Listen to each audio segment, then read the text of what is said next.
Welcome to Sheetal streams kitchen. ನಾನು ಶೀತಲ್. ಇವತ್ತಿನ ಈ ವಿಡಿಯೋದಲ್ಲಿ ಒಂದು ಸಮರ್ಗೋಸ್ಕರ ಒಂದು ಈಸಿಯಾಗಿ ಮನೆಯಲ್ಲಿ ಇದ್ದಂಥ ಪದಾರ್ಥಗಳನ್ನು ಉಪಯೋಗಿಸಿಕೊಂಡು ಒಂದು ಡ್ರಿಂಕ್ಸ್ ಮಾಡೋಣ.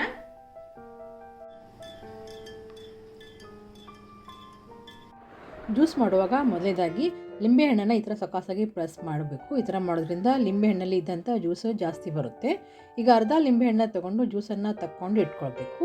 ನಾನು ಇಲ್ಲಿ ಇಬ್ಬರಿಗೋಸ್ಕರ ಜ್ಯೂಸ್ ಮಾಡ್ಕೊಳ್ತಾ ಇದ್ದೀನಿ. ಅದಕ್ಕೆ 2 ಗ್ಲಾಸ್ ನೀರು ಹಾಕ್ಕೊಳ್ತಾ ಇದ್ದೀನಿ. ನೀವು ನಾರ್ಮಲ್ ಅಥವಾ ಕೋಲ್ಡ್ ವಾಟರ್ ಕೂಡ ಯೂಸ್ ಮಾಡ್ಬೋದು.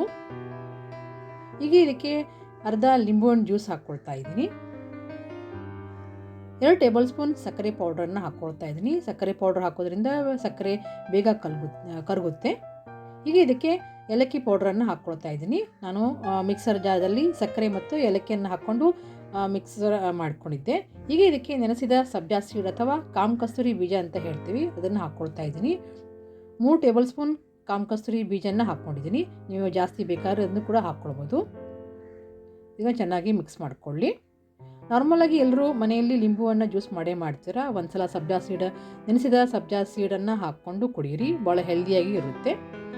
ಮಾರ್ಕೆಟಿಂದ ಜ್ಯೂಸ್ ತರೋ ಬದಲು ಈ ಥರ ಒಂದು ಮನೇಲಿದ್ದಂಥ ಪದಾರ್ಥಗಳನ್ನ ಯೂಸ್ ಮಾಡಿಕೊಂಡು ಹೆಲ್ದಿಯಾಗಿ ಈ ಒಂದು ಜ್ಯೂಸನ್ನು ಕುಡಿಬೋದು.